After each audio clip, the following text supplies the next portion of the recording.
a way of proving that you were owning your sins and would not sin again, like erecting a historical monument to the pain. Never forget. And as for the sinner, it gives you a way to go back into the world, even though you still feel ashamed.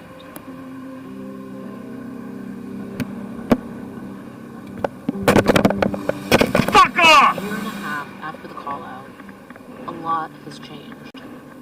Herbert, for example, he shut down his social media accounts.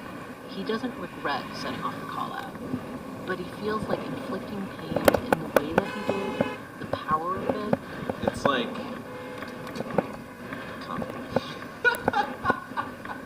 a little bit, like you're like...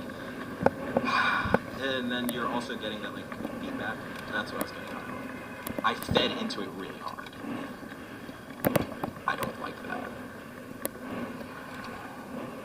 So, was it worth it? What did Emily's call out and all the frenzy around it actually accomplish? Well, if you scrutinize it too closely, it doesn't look like perfect justice. For one thing, the call out didn't address other victims who'd been harmed by Emily in possibly worse ways than Jay. And it didn't catch all the abusers either.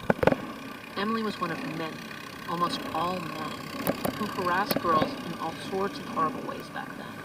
And most of them were never called out. And some people told us that call-outs have actually created a culture of fear. Especially if you call yourself a feminist, you're held to a higher standard, and you get scrutinized more closely. But maybe this is just what people do